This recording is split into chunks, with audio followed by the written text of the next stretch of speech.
नमस्कार. आज दिनांक 14 डिसेंबर 2024 हा आपला दत्त जयंतीचा दिवस आहे.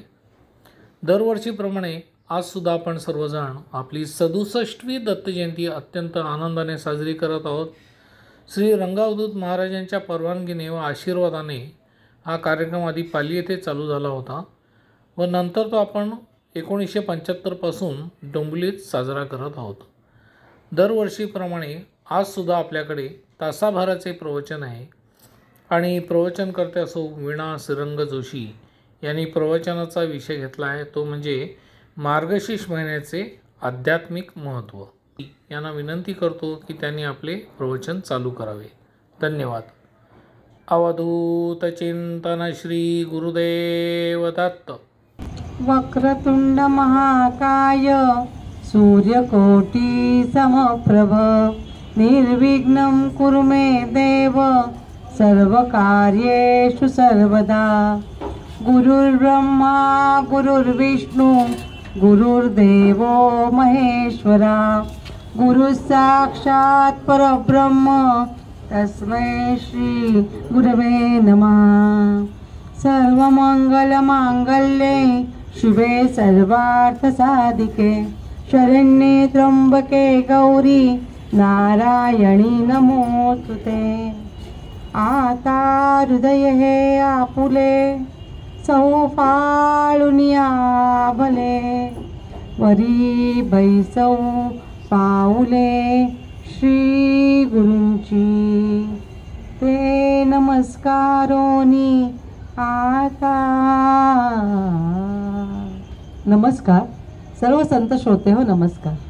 आधीच भाईंना मनपूर्वक नमस्कार करते आणि आजची प्रवचन सेवा रंगावधूत महाराजांच्या चरणी अर्पण करते. भाईंनी गेली 15-16 वर्ष तरी मला हा प्रसाद दिला म्हणायला हरकत नाही आणि त्याच्यापुढे दादाही चालू ठेवला दादानी.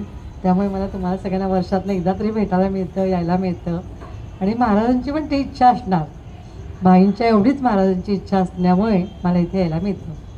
पूर्वजन्मीची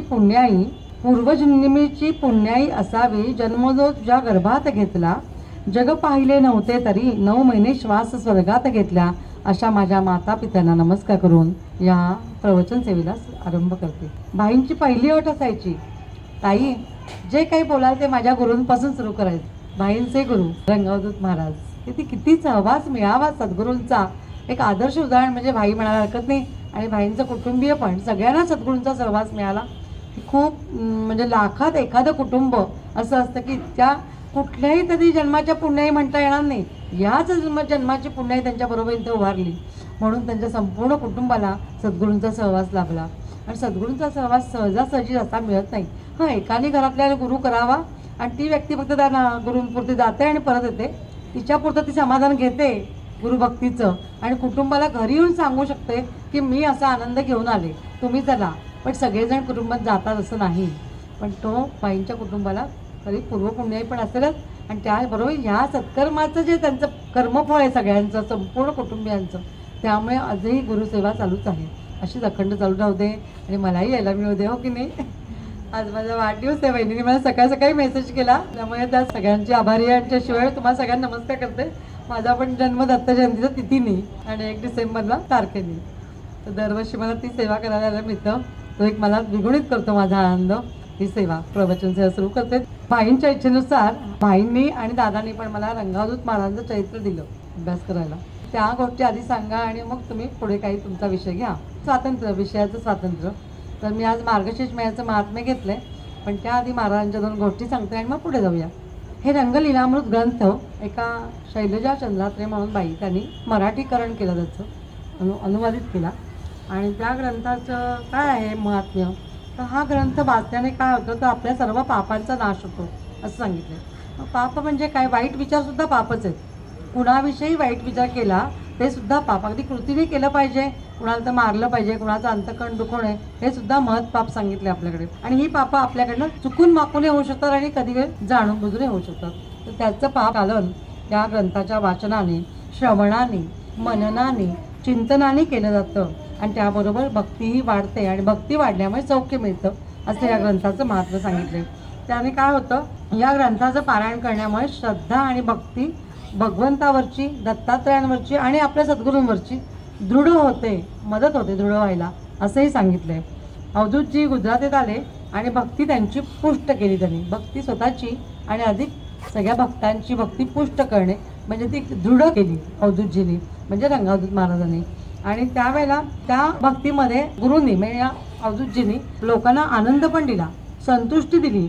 आनंदी अवधूत सर्वांचं जीवन आनंदमय करत करत आपल्या गुरूंची इच्छा म्हणजे वासुदेवानंद सरस्वतींची इच्छा की आपला धर्म प्रचार तू करत करत येईल. गुरूंचं कार्य आहे, तू कुणाचा गुरु हो किंवा नको हो असं काही सांगितलं नव्हतं, पण त्यांनी सुद्धा स्वीकार की मी कुणाचा गुरु नाही आहे, मी सगळ्यांबरोबर तुमच्याबरोबर आहे. आणि माझा गुरु कोण आहे तर वासुदेवानंद सरस्वती होतेच, पण त्याशिवाय निसर्ग पण माझा गुरु आहे, तुम्ही पण माझे गुरु आहात असं ते सगळ्यांना म्हणायचे. आणि त्यांनी कुणाला शिष्यत्व असं अनुग्रहित दिलं असं कुठे उल्लेख नाही आहे. त्याच्या पुढे ते काय म्हणायचे, सुख दुःखात सुद्धा मन प्रसन्न ठेवा. मी दोन्ही समान आहे, नाण्याची एकच बाजू आहे. गोंधळकर महाराजांकडे एक माणूस गेला आणि म्हणे काय हो काय सांगू तुम्हाला प्रपंचातल्या अडचणी काय सांगतायत, मी सांगते तेवढ्या थोड्याच आहेत, तर मी नामस्मरणाला वेळ मिळत नाही मला. ते म्हणले हो कुठे राहता तुम्ही, कुठून आलात. महाराज म्हणाले, मग तो म्हणाला मी मुंबईला राहतो. कुठल्या त्या एरियाचं नाव सांगितलं, मुंबईतलं, मुख्य मुंबईतलं. मग तिथे माझी एकच खोली आहे, तुम्हाला काय सांगू, तिथे कशी मी उपासना करू. ते म्हणाले लग्न झाले का, महाराजांनी विचारलं. गोंधळकर महाराजांनी विचारलं. हो हो लग्नाला माझी 10 वर्ष झाली. मग मुलं किती आहे, 3 आहेत. अरे बापरे, म्हणजे उपासनेला एक जागा पुरत नाही. अरे उपासनेला एवढी जागा पुरते, म्हणजे एक फरशी 10 बाय 10ची सुद्धा पुरते. त्या फरशीवर बस, एखादं आसन घे, रामाचं नाम घे ना. का वेळ पुरत नाही अशी खोटी काढत समजा तुम्ही प्रापंचिक लोक. मी तुम्हाला कस्तुरी वाटायला बसलो आणि तुम्ही माझ्याकडे काय येता तर हिंग जिऱ्याची फोडणी मागता. रे नका असं करू, तुम्ही नामच म्हण घ्या, मी तुमच्या प्रपंचाची काळजी करतो.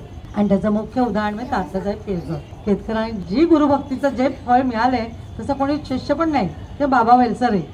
त्यांना जे मिळालंय गुरुभक्ती तर सांसारिक काही मिळालं पाहिजे अशी अपेक्षा ठेवायचीच नाही माणसाने. ती ठेवली की माणूस संपला. कारण काय होतं, आनंदाची तृप्ती ठरलेली आहे. आज मी पोटभर जेवली आहे, मग ते मी जेवताना किती 1 वाटी बासुंदी खाल्ली, चला माझा वाढदिवस आहे पुरली. मग दुसरी वाटी आग्रहाने खाल्ली, पुरली. तिसरी वाटी आणि कोणाच्या आग्रहाने खाल्ली, कुठं तर तृप्ती आली की थांबली की नाही. पुन्हा ती बासुंदी महिनाभर खावीशी वाटत का, नाही वाटणार. तसं सांसारिक किंवा प्रापंचिक गोष्टी मागण्याने त्या दिल्या की माझे महाराज म्हणतात, माझे सद्गुरू आहेत धुळ्याला, मी त्यांचे अनुग्रहित आहे. धुळ्याजवळ सोनगीर म्हणून आमचं गाव आहे, संस्थान आहे. सोनगीरकर महाराज, डॉक्टर मुकुंद महाराज सोनगीरकर हे माझे गुरु आहेत, आत्ताही आहेत मुकुंद महाराज. तर ते माझे सद्गुरू आहेत. तर मग महाराज म्हणतात की तृप्ती करून घेऊ नका, प्रापंचिक गोष्टी मागून भगवंताकडे का गुरूंकडे. त्या गोष्टी घेतल्या की कसं असतं, एक आई होत्या म्हणे, कुटुंब आपल्यासारखं, त्यांची 2 बाळं, एक मोठा एक छोटा. मग छोटा बाळ सारखा रडायचा का, ताई सोहळ्यात स्वयंपाकाचा असते. आई म्हणायची मला शिवू नकोस, स्वयंपाकाचा देवाला नैवेद्य दाखवायचा आहे. मोठ्या मुलाला समजत होतं, तो जरा बाहेर खेळायचा, खेळणी दिली की. पण रडणारं मूल थांबायचं ते रडायला, आईने घेच म्हणून मागे लागायचं. आपणही तसंच असतो, सद्गुरूंना अनेकच सगळ्या चिंता आपल्या टाकतो, म्हणजे आपण एक रडणारं मुलंच आहोत.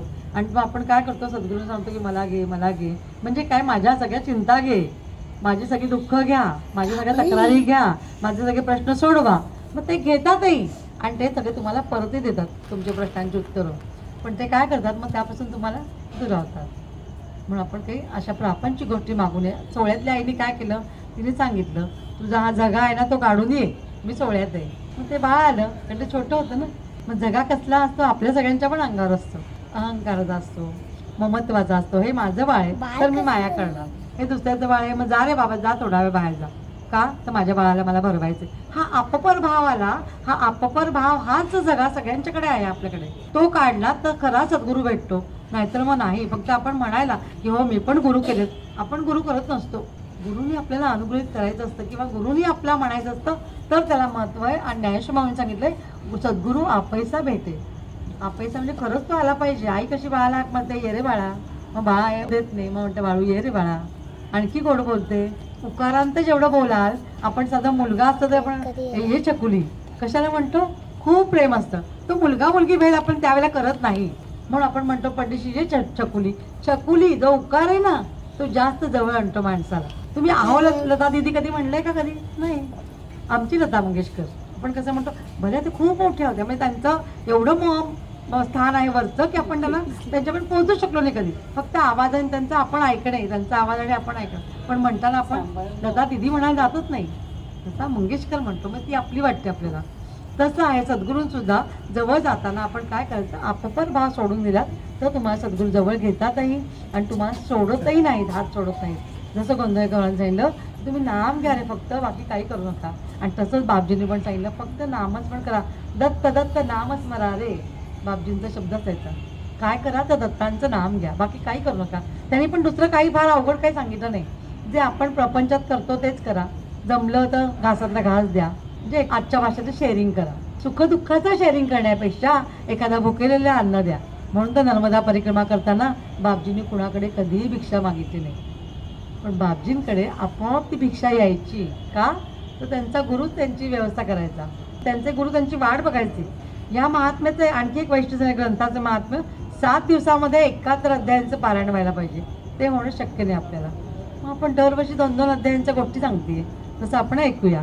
तर एकदा काय झालं, गुजरातमध्ये दत्तभक्ती हा पाया आहे, तो वासुदेवानंद सरस्वतींनी घातला, म्हणजे टेंबे स्वामींनी घातला.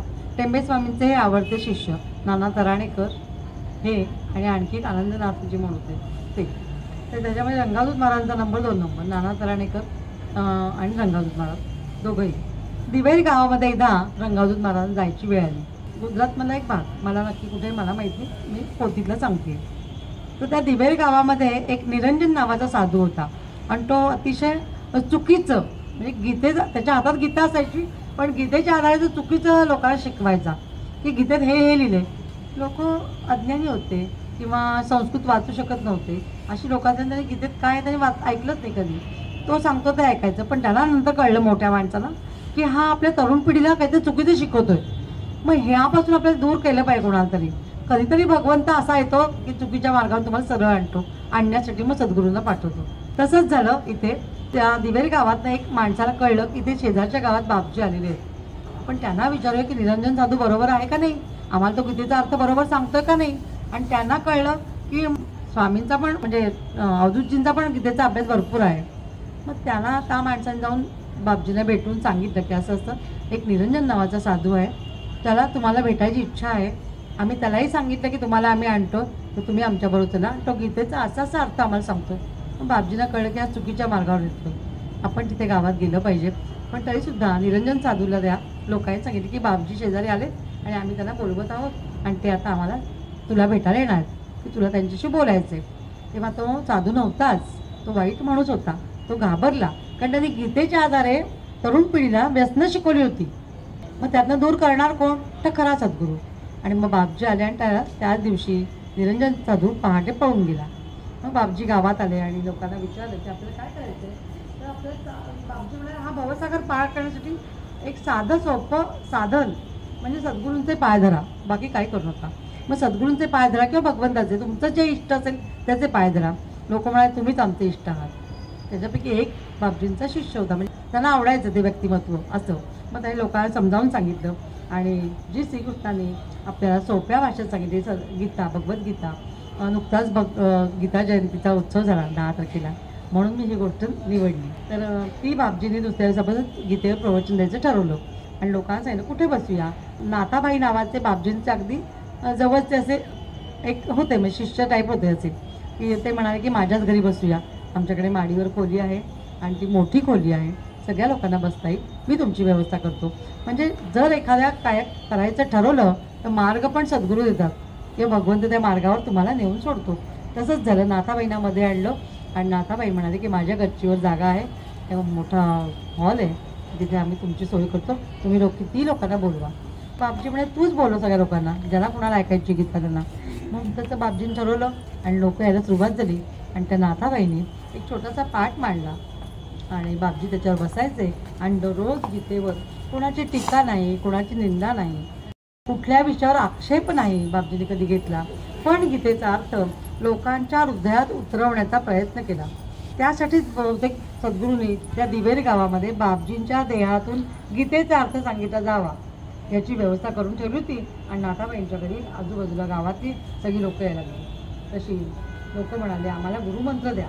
बापजी म्हणाले मी कुणाचा गुरु नाही आहे, त्यामुळे मी कुणाला गुरुमंत्र देणार नाही. मला मात्र प्राणी मात्रांमध्ये या तुम्हा सगळ्यांमध्ये गुरुच दिसतात माझे, त्यामुळे मी दुसऱ्यांचा गुरु होऊ शकत नाही. मीच तुम्हाला नमस्कार करतो. तुम्ही सगळेजण माझे गुरु आहात.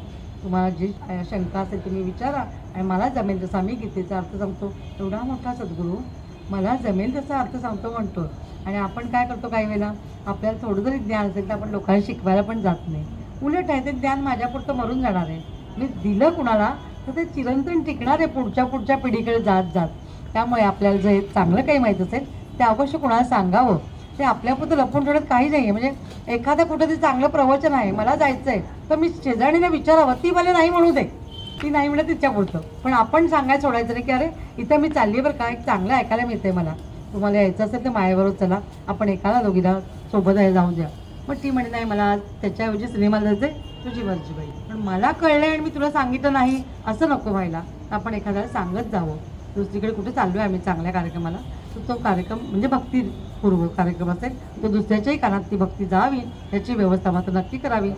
बापजी म्हणाले त्याबरोबर गीतेच्या अर्थाबरोबर बापजीने प्रदक्षिणेचा महिमा सांगितला.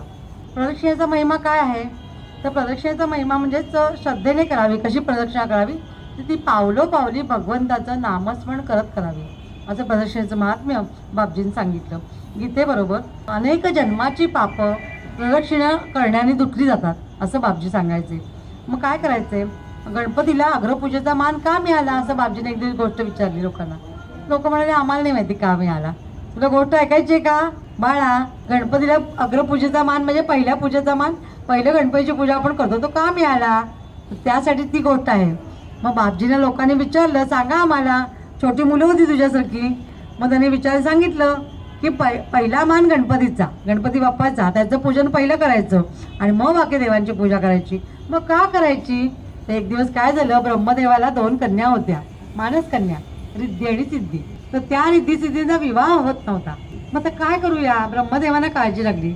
मग ब्रह्मदेवांचेच मानसपुत्र देवर्षी नारदजी. मग नारदजीने ब्रह्मदेव म्हणाले की अरे बाबा तुझ्या बहिणींचा विवाह करण्याची चांगली मुलं शोधून आण. कुठे जाऊ मी आता, तर जा म्हणे शिवांकडे. तर मग शिवजींकडे गेले, महादेवांकडे देवर्षी नारद गेले आणि म्हणाले की अहो तुम्हाला 2 मुलगे आहेत ना, तर माझ्या 2 बहिणी आहेत. तर मला म्हणे शिवजीने विचार कशासाठी आलात, म्हणजे तुम्हाला काही द्यायला आलं. मला काय द्यायला आलात. शिवजी खुश झाले. सहजासहजी सगळे भक्त मागायला येतात, द्यायला कोणतरी भक्त आलाय म्हणून शिवजी खुश झाले. जास्त आनंदी होऊ नका म्हणले, तुमची शेजारी बसलेली आहे, मी तुमच्या मुलांसाठी 2 बायका घेऊन येतोय, लग्न करून द्यायचे, माझ्या 2 बहिणी आहेत माझ्या.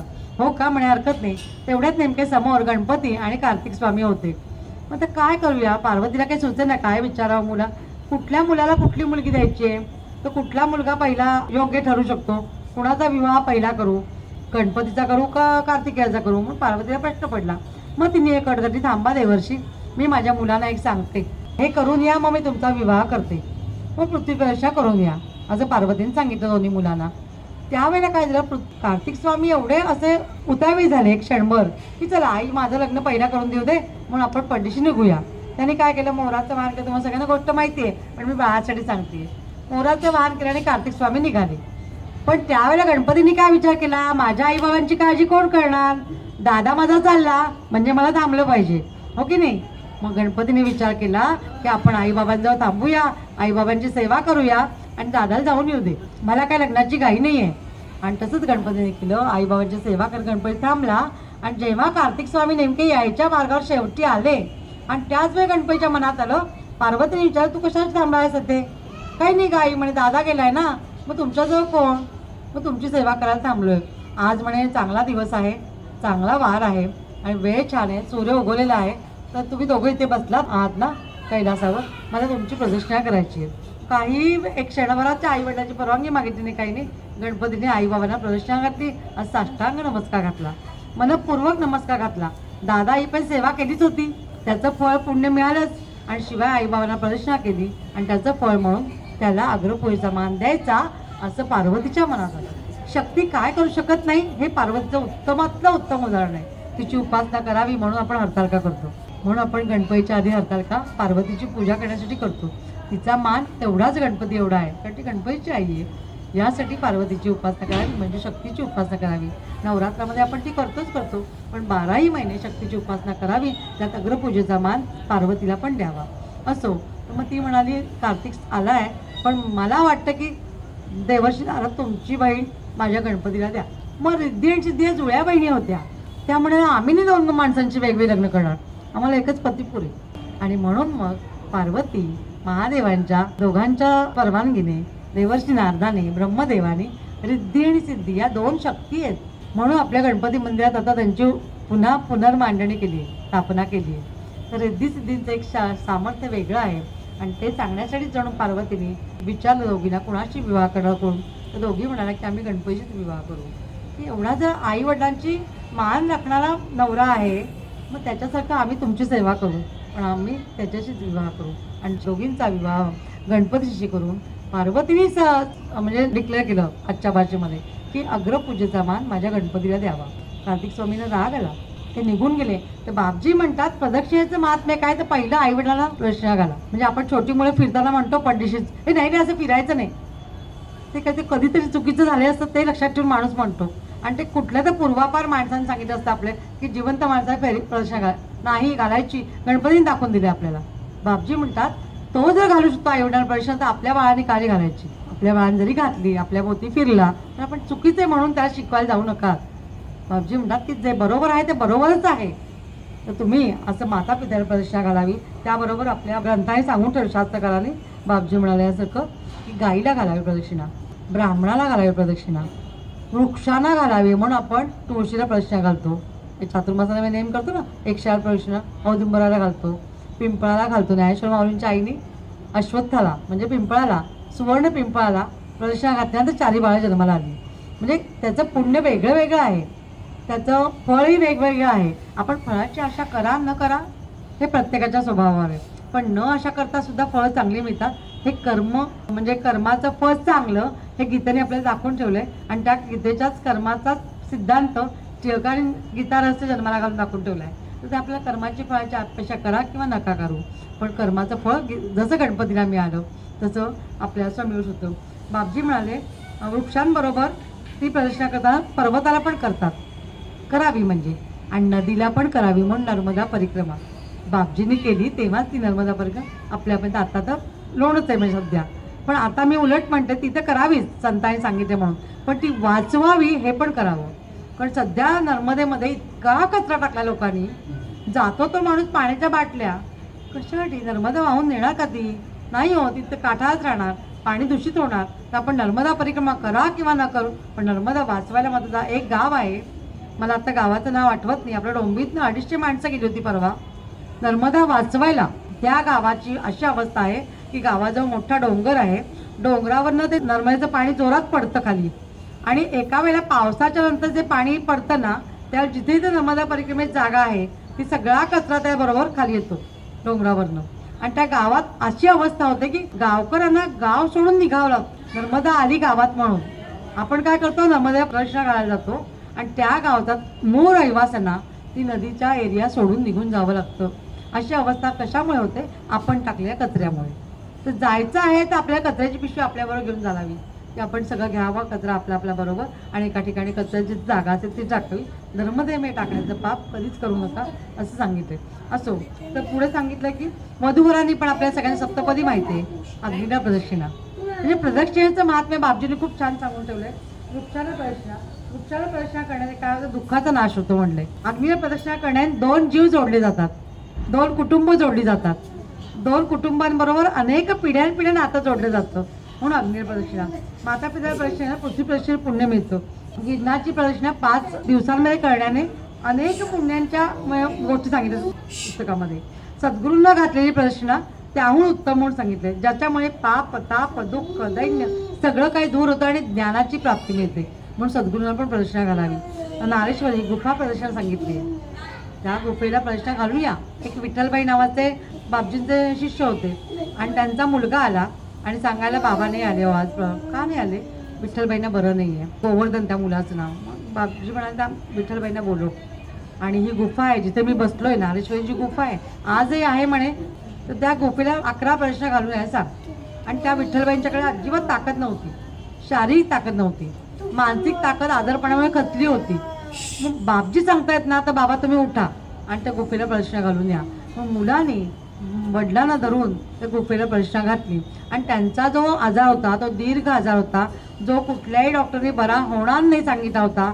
पण बापजीने सांगितल्यानंतर गुरूंच्या शब्दावर विश्वास ठेवून मुलांनी धरून प्रश्न घातल्यामुळे ते पूर्णपणे त्या आजारातनं निरोगी होऊन बाहेर पडले आणि ते आपापल्या घरी गेले असे बापजीने सांगितले. एका ठिकाणी गोष्ट आहे, बापजीने विठ्ठलबाईंना त्या रोगातनं बाहेर काढलं. सद्गुरूंच्या लीला अपार आहेतच, त्यापुढे वेदसुद्धा मुख्य होतात. नर्मदा परिक्रमा करताना बापजींच्या आयुष्यात अनेक घटना घडल्या आणि अनेक गोष्टी आहेत त्यात त्यांच्या आयुष्यात घडलेल्या. तर काय काय घडलं, कुठे कुठे घडलं. एकदा काय झालं, थोड्याशा सहवासाने त्या प्रदर्शनाच्या भोवती येणारे लोक, त्यावेळेला प्रदर्शन करणारे लोक त्यांच्या सहवासाने ओळखीची व्हायची. तर एक असंच कुटुंब आलं आणि बापजी दिसायला खूप सुंदर होते म्हणे, गोरेपान होते, केसांची हे पण खूप मोठी होती त्यांचे, कापली नसल्यामुळे दाढी खूप छान होती, पांढरी शुभ्र असली तरी. मग ती लोक म्हणाली की का हो तुम्ही एवढं सुंदर दिसताय, सदन कुटुंबातले दिसताय चांगल्या, मग तुम्ही उपाश तपाशी प्रश्न कशाला करताय. बापजी म्हणाले अरे माझ्या सद्गुरूंनी सांगितले मला. सद्गुरूंचा शब्द त्या काळी भिक्षा मागायची नाही, गुळाचा खडा आणि नर्मदेचं पाणी ते पी, गुळाचा खडा खा आणि चालू पड, कुणाकडे भिक्षा मागायला जाऊ नको. पण भगवंत आणि सद्गुरू शिष्याला उपाशी पडू देत नाही, यासाठी ही गोष्ट. एकदा काय झालं, त्या सगळ्या कुटुंबाबरोबर प्रश्न घालता घालता बापजी उत्तर देत त्या माणसांना की तुम्ही सगळी लोक, प्रापंचिक लोक सुख मागता, सुखाच्या शोधात हिंडता, सुखाच्या मागे मागे हिंडता आणि मग तुमचं सुख तुमच्या पुढे पळून जातं. तसं मी काय करतो माहिती आहे का, ही प्रश्न घालताना जरी माझ्या देहाला यातना झाल्या किंवा भूक लागली आणि तरी मला खायला मिळालं नाही, तर ती भूक भागवताना मी नर्मदेचं पाणी पिऊन खूप तृप्त होतो. मला माऊली भरपूर पाणी देते प्यायला आणि त्याने माझं शरीर पण निरोगी राहतं आणि म्हणून माझं शरीर छान दिसतं. पाणी भरपूर प्या डॉक्टर सांगतात आणि आपल्याला नेमकं पाणी जात नाही. मग आपण काय करतो, पाणी भरपूर प्या सांगितलं काय करायचं, फळांचा ज्यूस प्या. फळांचा ज्यूस नाही, पाणी पाणीच आहे, तेच प्यायला पाहिजे. फळांचा ज्यूस पिऊन पाण्याची कमतरता शरीरातली भागवली जाणार नाही. मग कुणाला घाम येईल, कुणाला आणि काय होईल, पण ते पाणी निघून जाणार. पण तसं पाण्याचं तसं होत नाही.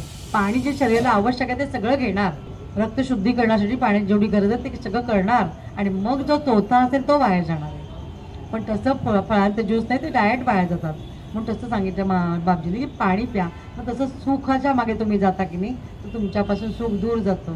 मी काय करतो, दुःख मागतो. दुःख म्हणजे शरीराला देणारे यातना, प्रदर्शनातनं होणार तुम्हाला वाटतात, मला वाटत नाही आहे, कारण माझ्याचं दुःख येतच नाही आहे.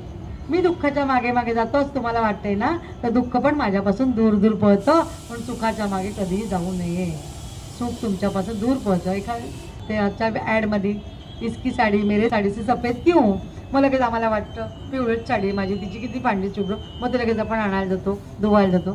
त्याच्या मागे लागायचं नाही. भौतिक गोष्टींच्या मागे लागण्याने सुख कधी मिळत नाही. आपल्याला वाटतं ती कशी सुखी आहे, म्हणजे म्हणतात ना की 4 मुलं असलेली बाई म्हणते की अगं बाई जी मुलं आहे ती सुखी आहे, आणि जी मुलं आहे ती बाई म्हणते किती सुख आहे बाई, 4 मुलं आहेत, 4 सुना येतील, मग ताटापाटावर ठेवतील. तसं काही नसतं. 4 सुनांच्या मागे मागे मागे कामवाली बघावं. तर तसं प्रत्येकाचं दुसऱ्या सुख आपल्याला सुख वाटतं, त्या सुखाच्या मागे आपण जाऊ नये. त्या सुखाच्या मागे जाणे सुख नक्की पुढे पळतं, असा बापजींचा शब्द आहे. बापजींची मर्मवाणी, मार्मिक वाणी म्हणले त्यांनी. मर्मवाणी म्हणजे अंतरात्म्यातनं आलेली वाणी असते त्यांची, पण ती मार्मिक असायची, बरोबर शब्द चपखल बसायचा तिथे, अशी बापजींची वाणी होती. त्यामुळे अवधूतजींना कधीही दुःख दिसलेच नाही, असं त्यांच्या शब्दात त्यांनी सांगितले. सुख दुःख बापजी म्हणायचे मनाचे खेळ आहेत. आपण कशात सुख मानू. आता मला गुडघ्याने खाली बसता येत नाही, पण मला खाली बसणारी बाई सुखी वाटते ना. आपलं सुख आहे तसंच वाटतं. मला मगाशी तुम्ही म्हणाल मला खाली बसता येत नाही, पण मग आपल्या मनात वाटतं ना, अगं बाई ह्याला किती छान खाली, दादा कसे खाली मांडी करून बसले, नात्याला मांडी घेऊन, आपल्याला खाली बसता येत नाही. त्यामुळे आपण काय म्हणतो, अरेच्या खाली बसणारा सुखी. मग खाली बसणारा माणूस म्हणतो की ह्यांना बरं आहे आपल्या वर बसतात नेहमी नेहमी, ते सुखी. तसं नसतं. नेहमी दुसऱ्याचं ते आपल्याला सुख वाटतं आणि त्या सुखात आपण खोटे खोटे रमतो की हे दुसऱ्याचं सुख आहे. बापजी म्हणतात सुख वाटणारी सुख मनच आपलं मनाला बंधनात टाकतं. म्हणा ना मगाशी, बंधनात टाकतं. दुसऱ्याचं सुखात आपण मनात अडकून बसतो. त्याला ही सुखी आहे, ही गाडीतनं फिरते सुखी आहे, पण ती गाडीतनं का फिरते आपल्याला कुठे माहिती आहे. आपल्याला चालायला किती ताकद मिळते, ती मिळाली की तो आनंद वेगळा असतो चालण्याचा, जो गाडीत बसूनही मिळत नाही. गाडीत बसणारा आनंद भौतिक आहे की इथनं मी पट्टीत जाऊ शकतो का, मग वृक्षात नाही मिळतो. पण माझ्या पायाने मी सायकल चालवणे याच्यासारखं सुख नाही. हे माझ्या पायाने मी छान चालणं याचं सगळं सुख नाही. मग गाडीत बसा, रिक्षात बसा, कशातही बसा. कसं आहे, बापजी म्हणतात की मनाला मन बंधनात टाकतं आणि जर तुम्ही मनाला स्वतःचा मित्र करून घ्या तर तेच मन तुम्हाला खूप मित्र होऊन मदत करतं. तर कसं करतं, मनच आपला वैरी पण होतं आणि मन आपल्याला नाचवतं. तसं आपण नाचतो असं बापजी म्हणतात. मनाचा उच्च नीचपणा असतो तोच आम्हाला नाचवतो. जो मनाला जिंकतो तो अदुज्जींसारखा. म्हणून ते म्हणतात की दुःख मला काही करत नाही, मी दुःखाच्या मागे जातो पण दुःख पुढे निघून जातं. असा संत माणसं ते करू शकतात, आपण नाही करू शकतो. एकदा काय झालं, खूप अशी अनुष्ठानं तपश्चर्या करत होते आणि त्यावेळेला कुटीमध्ये एका नर्मदेच्या किनारी एका कुटीमध्ये ते बसले होते आणि कुटीमध्ये शिजवायला त्या दिवशी खरोखर त्यांच्याकडे काही नव्हतं. फक्त नर्मदेचं पाणी त्याने उकळायला ठेवलं होतं. आज खिचडी करूया का असं म्हणून त्यांनी हंड्यामध्ये बघितले 4 दाणे मिळतात का मुगाचे, पण काहीही नव्हतं. पण पाणी उकळायला ठेवलं की चला गरम पाणी तर पिऊन बसूया, आज काही नको दुसरं काही खायला. आणि तेवढ्यात 2 बायका आल्या आणि दार वाजवलं कुटीचं. येऊ का, आम्हाला एकाने पाठवलं. या या आई म्हणे, या या. अदुजी म्हणाले काय काम होतं माझ्याकडे. नाही नाही काम नाही, आम्ही ना तुमच्यासाठी पीठ, गूळ, मीठ, तेल, तूप, भाज्या हे सगळं आम्ही, डाळी, तांदूळ हे सगळं आम्ही 8 वस्तूंच्या 8 पिशव्या भरून घेऊन आलो आहोत. का हो, मी तर मागितलं नाही, मी भिक्षा पण मागायला गेलो नाही आज. नाही म्हणजे तुम्ही नाही सांगितलं, पण आमचे एक आहेत त्यांनी सांगितलं की जा म्हणे तुम्ही त्या कुटीमध्ये, माझा शिष्य आहे तर त्याला हे नेऊन द्या, तो आज उपाशी आहे. बापजी लगेच भगवंताला हात जोडले. अरे भगवंता आणि सद्गुरू, तुम्हाला किती काळजी माझ्या उपाशी राहण्याची. म्हणजे मी आज पाणी पण बसणार होतं, उकळलेलं पाणी, नर्मदेचं उकळलेलं पाणी, कारण मी चुलीवर ठेवलं होतं आजनाला. ते पाणी पिऊन बसणार होतं. मनात फक्त येऊन गेलं की मुगाळ डाळ शोधून बघतो, असेल तर खिचडी करून खातो, पण ती नव्हती आणि आज तुम्ही सगळं मला पाठवून दिलं. म्हणजे सद्गुरू कुठे कुठे चिंता करत नाही माणसाची, हे बापजीने त्या उदाहरणाने आपल्याला दाखवून दिलं. ते म्हणतात की देवाला या देहाची केवढी जरुरी आहे माझ्या, म्हणून तो मला उपास ठेवू देत नाहीये. आणि म्हणून तो म्हणतो की तुझ्यासाठी हे पाठवलंय, तू शिजवून खा बाबा, तुझ्या शरीराकडनं मला सत्कर्म करून घ्यायचंय, असं त्यांच्या गुरूंची इच्छा होती, नर्मदा मैयाची इच्छा होती. आणि तुझं शरीर सुदृढ राहण्यासाठी हे खाणं सगळं पाठवलेलं आहे. आता दोघी म्हणाल्या आणि दोघी भगिनी निघून गेल्या. मानव शरीर बापजी म्हणतात तीर्थक्षेत्र आहे, दुसऱ्या क्षेत्री जायची गरज नाही तुम्हाला, कुठेही जाऊ नका. म्हणून आपल्या गीतेमध्ये क्षेत्रज्ञ योग हा दिला 13वा अध्याय. तर क्षेत्र म्हणजे काय, आमचं शरीरच आहे. आम्हाला दुसरीकडे जायला काय आवडतं, कारण फिरायला आवडतं आणि तिसऱ्याला सांगायला आवडतं. मी कुठे जाऊन आलो, कुरुक्षेत्रात जाऊन आलो, मी कुठे जाऊन आलो, वाराणसी जाऊन आलो, मी कुठे जाऊन आलो, नर्मदा परिक्रमा करून आलो. म्हणजे त्यात आपण फिरण्यातला आनंद म्हणतो, तो फिरण्यातला आनंद बापजींना मान्य नाही आहे. ते म्हणतात की हे शरीर एवढं क्षेत्र आहे, सद्गुरू तुमच्या उषा पायथ्याशी बसलेले आहेत, मग त्यांचे पाय धरल्यानंतर तुम्हाला कुठे जायची गरज नाही. गोंधळकर महाराज पण सांगतात तीर्थयात्रा करू नका. तीर्थयात्रेने तुम्ही नद्याला घाण करता. तुम्ही सद्गुरू मानले ना, मग ते सद्गुरूंचे पाय हेच तीर्थ आहे. त्या तीर्थाचं मनामध्ये स्मरण करा, त्या तीर्थाच्या ठिकाणी चरणांना स्नान घाला आणि ते तुम्ही प्राशन करा. ते तीर्थक्षेत्रातलं तीर्थ म्हणून प्या, दुसरीकडे जायची गरज नाही. पण काय आहे, नाना तराणेकरांनी सांगून ठेवलं, म्हणजे रंगावधूत महाराजांचे गुरुबंधू, त्यांनी सांगून ठेवलं तीर्थयात्रा करायची तर म्हातारपणी करायला जाऊ नका, विमानातनं करायला जाऊ नका, 50शीच्या आत करा, जी पायी झाली पाहिजे. आणि 50शीच्या आतला माणूस नक्की चालू शकतो, बाकी कोणी चालू शकत नाही. मग आता वाढत्या वयाला आपण काय करतो, डोली घ्या, ते काय ते तुमचं हेलिकॉप्टर आजकाल ते आहे, पैशाचा खेळ सगळा, मग ते लोक करतात. त्याला तीर्थयात्रा म्हणलं जात नाही. तीर्थयात्रा करायची फक्त पायाने केली तरच स्वतःच्या पायाने केलेली तीर्थयात्रा. दुसऱ्याच्या पाठीवर डोलीवर बसून त्या माणसाला ओझं घालून त्याला पैशाची भूक असते बिचारायला, कारण एरवी काही नसतं. गिरनार पर्वताला किती फेऱ्या मारतात ती लोक, दिवसाला 8-8, 10-10 फेऱ्या मारतात, एका माणसाला 10,000. पुन्हा पावसात त्यांना माणसं मिळत नाहीत ना, मग त्यांचा चरितार्थ चालायचा कसा, हरकत नाही, चरितार्थ चालवण्याची द्यायला हरकत नाही. पण जेव्हा माझं वजन मला उचलत नाहीये तर मी दुसऱ्याच्या पाठीवर का टाकायचं ते वजन. मला चालताना पण माझे गुडघे दुखतात का माझ्या वजनामुळे, मग ते वजन मी दुसऱ्याच्या पाठीवर बसायचं आणि हळू चालले बाबा, तो पळत पळत जात असतो गिरनार पर्वतावर. म्हणजे त्या माणसाला भीतीच वाटते पाहिजे. आतल्या त्या डोल्या असतात त्या तराजूवर घेऊन पळत पळत जात असतात. मग आपल्याला मनात भीती वाटते ना, मग आपली श्रद्धा आहे का, नाही. जर भीती वाटली माणसा तर ती श्रद्धा होऊ शकत नाही. पूर्णपणे त्या माणसाला बाहेर टाकलाय, मग चालेल, तो पळत पळत घेऊन जाते, कसाही घेऊन जाते, उडत घेऊन जाऊ दे. जरा हळू चाललंय, चालणार नाही. तुमचं 80 किलो वजन त्याच्या खांद्यावर असते, दोन्हीकडे कावडीमध्ये, कसा तो हळू चालेल. थोडा विचार करा ना माणसाचा. पैसे घेतोय याचा अर्थ असं नाही की प्रत्येक पायरी निवांत तुम्हाला घेऊन जाऊ शकेल तो. मग ती तीर्थयात्रा करू नका. बाबाजी म्हणतात सद्गुरूंचे पाय हेच तीर्थक्षेत्र आहे आणि तुमचं शरीर हे पण क्षेत्र दिले तुम्हाला. त्या क्षेत्रातच चांगलं कर्म करा, चांगलं वाचा, गीतेसारखा अध्याय दररोज वाचा. एक अध्याय वाचा, मिळत असेल ते संथा घ्या, पण 1-2 श्लोक म्हणा. स्वाध्यायात आम्हाला सांगून ठेवलं कितीतरी वर्षापूर्वी पांडुरंग सत्य आठवड्यांनी की 2 श्लोक दररोज वाचा.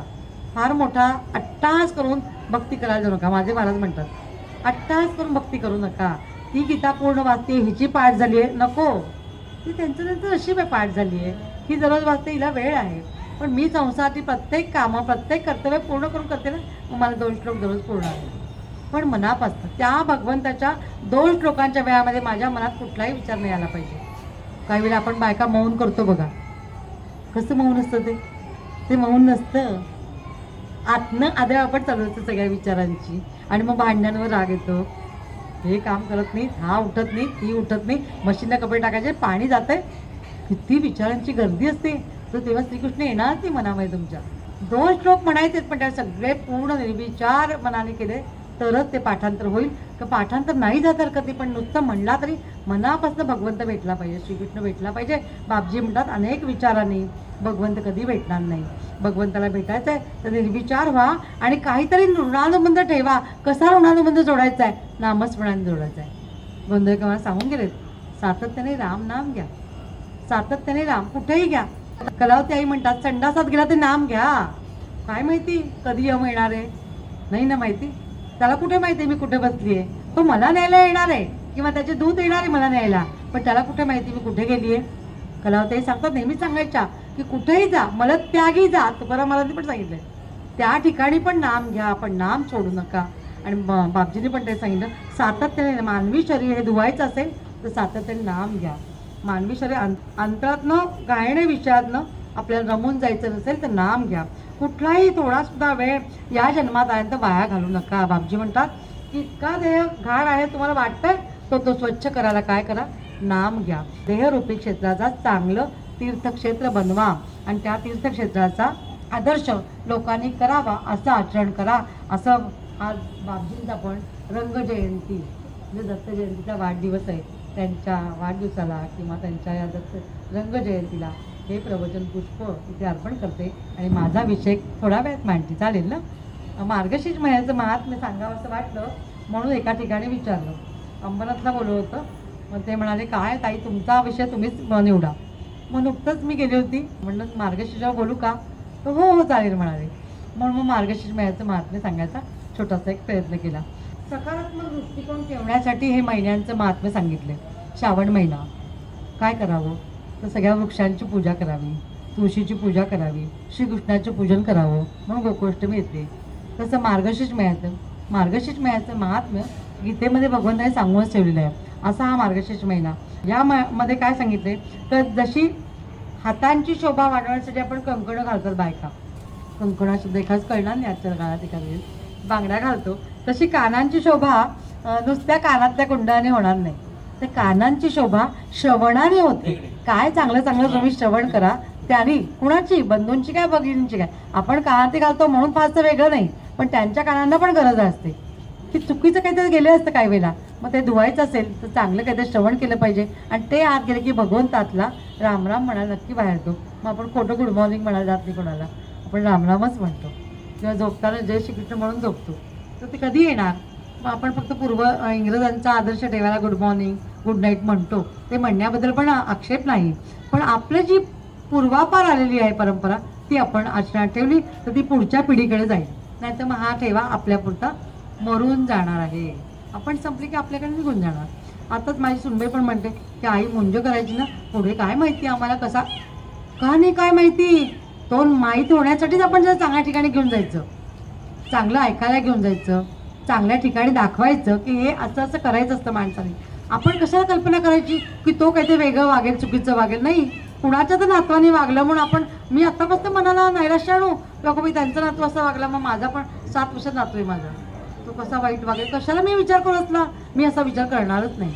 मी सांगणार माझं घर आहे गुरु परंपरेतलं, माझं घराणं आहे दत्त परंपरेतलं. तर जशी माझा नवरा माझे दीर चांगले वागता आहेत माझा मुलगा म्हणजे पुढची पिढी आमची दोन्ही पुतण्यांनी पण आम्ही सांगेल तसं लग्न केलं, माझ्या मुलाने आम्ही दाखवली ती मुलगी लग्न केलं, तर त्याचा मुलगा पण तसाच वागणार. मी कशाला वाईट विचार मनात आणू की अगं बाई काय करेल काय नाही काही करणार नाही, चांगलंच करणार. मी त्याला चांगलं शिकवणार, चांगलं दाखवणार. शिकवणार म्हणजे हात धरून कर असं नाही शिकवणार, पण मी जे चांगलं दाखवेन तर चांगलंच वागणार. म्हणजे आजकालची पिढी असा विचार करते की काय माहिती बाई पुढे काय पळून जाऊन लग्न केलं तर. कशाला आजची पिढी करत नाही का पळून जाऊन लग्न? करते की. पण पुढच्या पिढी ह्या मुलाला कशाला विचार करायचा आपण? नाही, आपण जे दाखवेल त्याची मुलं वागणार. तू नीट बोल, तुझं मूल तुझ्याशी नीट बोलणार. मी तिला दररोज एकच सांगते, सासू म्हणून नाही, एक बाई म्हणून. आपण चांगलं बोललं की आपलं मूल चांगलंच उत्तर देणार आपल्याला. तुम्हीच चांगलं बोलाय तर तुमची मुलं चांगली उत्तर देणार नाही. आज माझा मुलगा 40 वर्षाचा, मला उलट उत्तर देत नाही आहे. का देत नाही आहे? कारण मी त्याच्यासमोर सासूबाईंशी माझ्या आईशी नीट वागले. कारण ते बघितले ना आदर्श की आई आपली उलट उत्तर देत नाही. आजी एवढ्या कडक आहेत तरी तो आजही तिला म्हणतो बायकोला कधी कधी, माझ्या आजी पाहिजे होत्या तुला सासूरवास करायला, माझी आई गरीब आहे म्हणून. म्हणजे विचार करा, मग त्याला कळलं ना माझी आई गरीब आजींसमोर होती आणि आज सुनीलाही सासूरवास करत नाही आहे, तर म्हणजे मग तोच नीट वागतोय. तसं तुझा मुलगा तू नीट वाग, तुझा मुलगा नीटच वागणार. आपण चुकीचा विचार आणायचा कशाला? आणि मग म्हणायचं पॉझिटिव्ह थिंकिंग करा आई. हेच पहिले पॉझिटिव्ह थिंकिंग आहे की माझा मुलगा चांगलाच वागणार. मग ते असं म्हणलं की होणार. तुम्ही काय म्हणा, हो काय दंगा करतो, लोकांसमोर तक्रार कराल तर त्याच्या कानाला काय येणार की काय दंगा करा, माझी आई म्हणते मी दंगा करतो, करा दंगा. नाही, माझा बाळ शांत आहे, खूप गुणी आहे, माझा बाळ चांगलाच आहे, अभ्यास भरपूर करतो. 80% पडले कालच्या 9वी 6वी परीक्षेला 3वी परीक्षेला, तरी कमीच आहेत. किती कमी म्हणजे 90% तुम्ही कमीच म्हणाल. मग 100पैकी 100 द्यायचे का सगळीकडे? नाही, पण आहेत ना विषयात मार्क. वैयक्तिक विषय घेतला तर 50 मार्काचा सायन्सचा पण 49 मार्क आहेत. आणि किती घ्यायचे त्या मुलांनी? वय वर्ष 7, दुसरीतला मुलगा. अपेक्षा वाढवायच्या, किती वाढवायच्या? त्या अपेक्षा वाढवत तर कमी होणार नाही कधी, कारण ते सांसारिक अपेक्षांचं कसं आहे आणि ते पुन्हा कुठे उपयोग येत त्याची गॅरंटी नाही. प्रत्येकजण चावला होत नाही विमानात जायला, पण प्रत्येकाने अवकाशाचा जरी अभ्यास केला तर कल्पना चावला प्रत्येक मूळ होत नाही. हां, तुम्ही चांगल्या मार्गावर घाला, चांगले क्लासेस घाला, पण आपण आधी आपली संस्कृती सांगा ना. प्रत्येक महिन्याचं मत तो मला विचारतो, गुरुवारी पूजा का केली? मी सांगितलं लक्ष्मी पाहिजे ना, लॅम्बोर्गिनी गाडी घ्यायची आहे. छोट्या मुलांना सगळं माहीत असतं आजकाल. ते आजी तशी गाडी घ्यायची, मग तशी गाडी घ्यायला भरपूर अभ्यास केला पाहिजे. म्हणून लक्ष्मीची पूजा करायची. कशी करायची? नारायणासह करायची. एकटीची पूजा करायची ती येणार नाही, कारण तिला नवरा प्रिय आहे. तो जिथे तिथे ती तिच्या मागणं जाते. अनपगामिनी म्हणले ना श्रीसुक्तामध्ये. मग ती कशी आहे? त्याच्या मागे मागे जाणारी आहे. आपल्यासारखीच आहे. आपण कसं नवऱ्याच्या मागे असतो की नाही, आपण पुढे जायचं नाही. लालबहादूर शास्त्री एकदा परदेशात गेले होते. त्यांची पत्नी त्यांच्यापासून 10 पावलं मागे होती. तर तिथल्या राष्ट्राध्यक्षाने विचारलं, काय हो तुमची बायको अशी 2 खांद्यावर पदर घेऊन तुमच्या मागे मागे? आणि त्याची बायको, त्या राष्ट्राध्यक्षाची बायको फ्रॉक घालून त्याच्याबरोबर, त्याच्या पुढे 2 पावलं. ते म्हणले ही भारतीय संस्कृती आमची. आमच्याकडे पतीच्या मागे चालणारी, रामाच्या मागे चालणारी सीता आहे, हाच आमचा आदर्श आहे. आम्ही आमच्या बायको फ्रॉक घालून पुढे नसते, आमच्या पुढे 4 पावलं. की तुमच्याकडे पाश्चिमात्य देशांकडे, असं लालबहादूर शास्त्रीला उत्तर दिलं होतं. असं हा मार्गशीर्ष महिन्याचं महात्म्य मुलाला सांगताना ते सांगितलं गेलं पाहिजे ना. लक्ष्मीची पूजा करते, का करते आजी लक्ष्मीची आरती, ते सांगितलं तर मुलाला हा महिमा कळणार आहे. म्हणून हा महिमा सांगण्याचा प्रयत्न. या महिन्यामध्ये काय आहे तर वसंत ऋतू, सगळ्या जगाला आवडणारा. कडाक्याची थंडी, कुठे छाडी, पण थंडीमध्ये काय होतं तर शरीर पुष्टीला पाठिंबा मिळतो. उन्हाळ्यामध्ये घाम भरपूर निघण्याने शरीराची नष्ट व्हायचा प्रयत्न होतो, म्हणून आपण भरपूर पाणी पितो. पण थंडीमध्ये पण पाणी प्यायल्याने शरीराला पुष्टी मिळते. गरम पाणी प्यायचं, गार पाणी शक्यतो शरीराला बाधक ठरतं. असा हा महिमा. झाडांना नवीन पालवी फुटते. नोव्हेंबरमध्ये बघा पान गळती असते झाडांची, आणि मग नोव्हेंबर संपला, डिसेंबर उजाडला की नवीन पालवी फुटायला लागते. आपण त्यासाठी झाडांची तोडणी करतो, कापणी करतो नोव्हेंबरमध्ये, म्हणजे मग नवीन पालवी फुटते. भगवद्गीतेमध्ये 10वा अध्याय विभूती योगामध्ये भगवंतांनी सांगितलंय, मासाना मार्गशीर्षोहम, म्हणजे मी तोच आहे. माझी पूजा मार्गशीर्षामध्ये करा. नुसती लक्ष्मीची करायची नाही, गुरुवारच्या नारायणाची पण करायची, विठोबाची पण करायची, दत्तांची करायची. एकमुखी दत्ताची जास्त पूजा या दिवसात करावी. त्रिमुखी तर तिघांची पूजा होतं, ब्रह्मदेव, शिवांचं, विष्णूची पूजन. पण एकमुखी दत्ताची मार्गशीर्ष महिन्यामध्ये जास्त पूजन करावं, कारण ते विष्णू रूप आहे. विष्णू रूप म्हणजे श्रीकृष्ण रूप आहे, म्हणून त्याचं पूजन करावं. अंदाजे 5000 वर्षापूर्वी मार्गशीर्ष शुद्ध एकादशीला, म्हणजे गीता जयंती, त्या दिवशी एकादशीला मोक्षदा एकादशी पण म्हणतात, आणि त्याच दिवशी ती येते ह्याच महिन्यामध्ये. आत्ताच ती 10 तारखेला होऊन गेली. म्हणजे भारताची संस्कृती अशी ज्वलंत आहे की फक्त भारताच्या सांस्कृतिक इतिहासामध्ये एकच असा ग्रंथ आहे ज्याची जयंती होती, गीता जयंती. आणि त्यामुळे त्याचा आपण स्वीकार करतो, अभ्यास करतो, या ग्रंथाचा जन्मदिवस साजरा करतो. या अर्जुनाचा विषाद युद्धभूमीवर झालेला दूर करण्यासाठी भगवंताला 18 अध्याय बोलायला लागले का हो, असं काही लोक विचारतात. ते विचारू दे. मी म्हणते हो, का 18 लागले हो, एका नाही झाला, त्याला बुद्धी कमी होती का, असंही काही महाभाग विचारतात. म्हणजे बुद्धी कमी नव्हती हो, आपल्याकडे कसे प्रश्न असतात की 100 प्रश्न पडतात ना, तसे प्रश्न त्यालाही होते. मग 100 प्रश्नांचे उत्तर त्याला 18 अध्याय लागले. ते आपल्याला दाखवले 18 अध्याय आहेत, त्याला 18 मिनिटामध्ये पण कळलं असेल, आपल्याला माहीत नाही, कारण आपली बुद्धी क्षीण आहे. मग आपल्याला सांगण्यासाठी त्या 18 अध्यायांचं ते व्यासानी रचलेलं, भगवंतानी सांगितलेले, ते व्यासानी रचलेली ती भगवद्गीता आहे. ती आपल्यापर्यंत महाभारतामुळे येऊ शकली. महाभारतामुळे आपल्याला 2 गोष्टींचा फायदा झाला.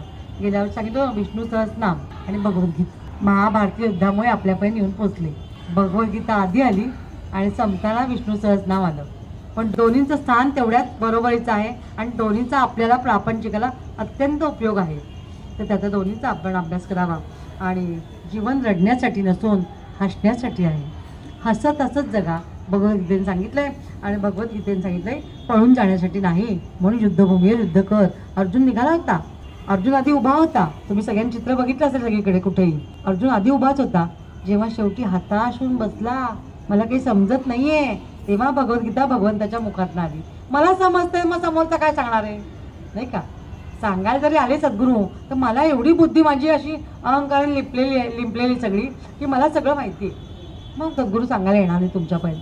पण जेव्हा अर्जुन सगळं शस्त्र टाकून बसला, या शस्त्रांचाही उपयोग नाही आहे, पण भगवंता सांग मला यातनं उपाय काय कर, मी कशासाठी लढू, माझे दादा मामा काका आजोबांशी, सगळ्यांची गुरूंची का लढू.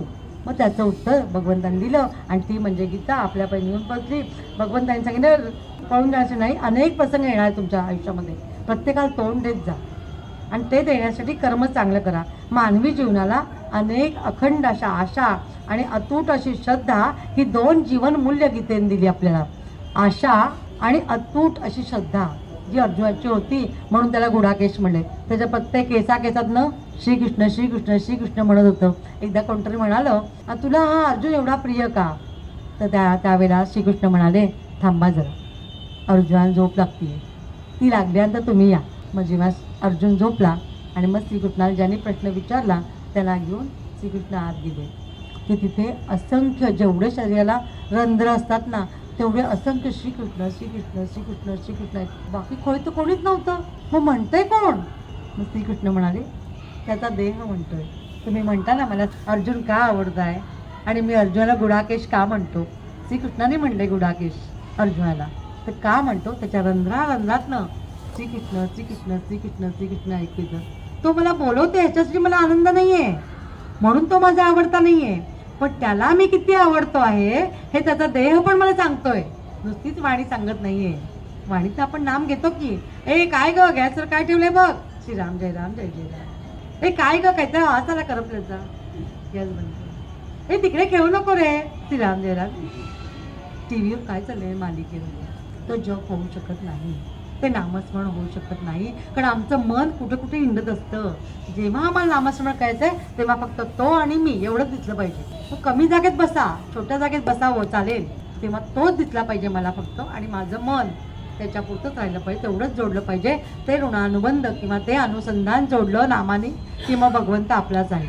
तो दुसरीकडे कुठेच जाणार नाही, तो फक्त तुम्हालाच बांधून जाईल.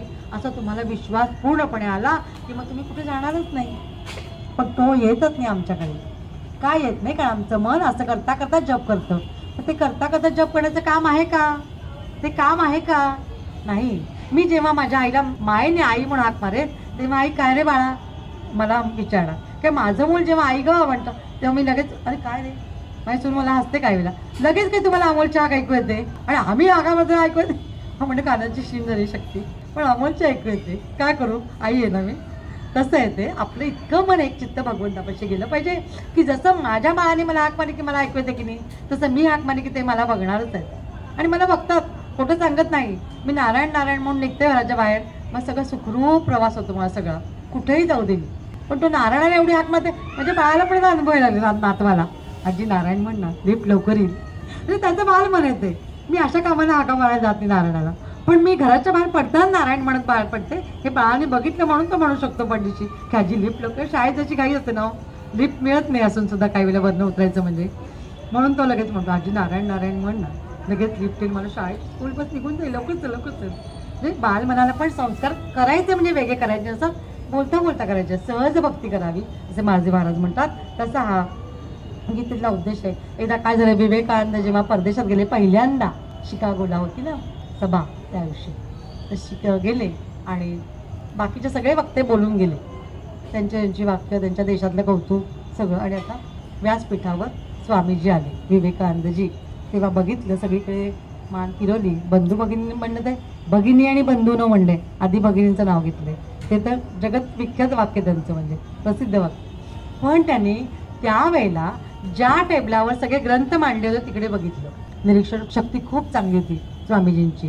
मग स्वामीजींनी बघितलं आणि सहज लक्षात आलं की सगळे पाय वर आणि कुठले कुठले ग्रंथ होते ते सगळे वर होते. आत्ता आईने सांगितलं बघा, ती उदबत्तीचं स्टँड आडवं ठेवण्यामध्ये कारण आहे, कारण ती शेजारी दिवा होता, मग ते उभं असलेलं पडू शकतं.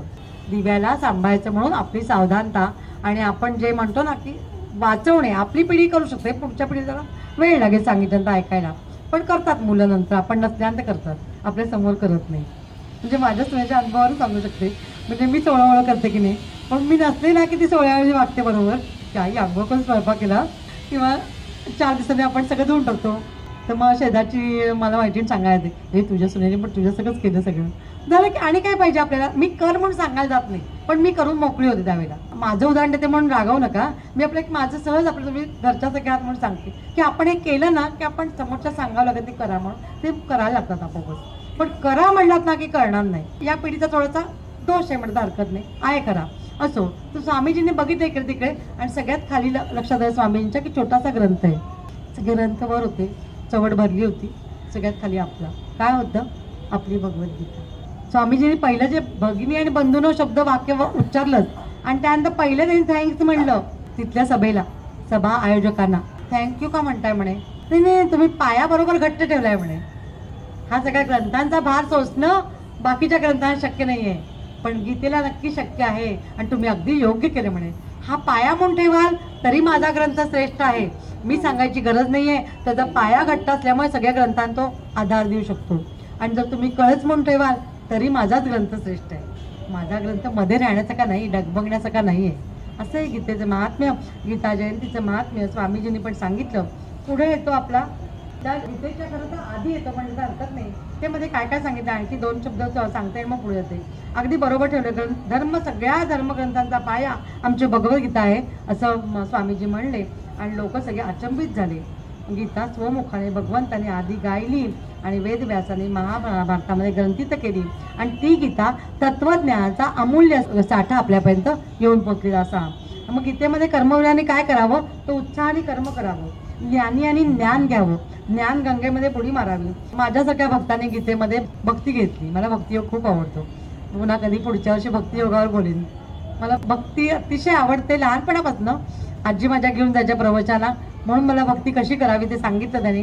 कशी करावी सांगण्यापेक्षा नाही आचरणात आणून दाखवली, त्यामुळे मला भक्ती कळली थोडीफार आणि ती आतापर्यंत येऊन पोहोचली आणि म्हणून सद्गुरू पण भेटले भक्तीमुळे. तसं भगवद्गीतेमध्ये वाङ्मय रसिकांना गीतेत वाङ्मयीन सौंदर्य दिसतं. निराशेच्या अंधकार डुबलेल्या माणसाला गीताई, विनोबांची गीताई. गीते संस्कृत आम्हाला येत नाही आहे चला, पण गीताई किती गोड आहे.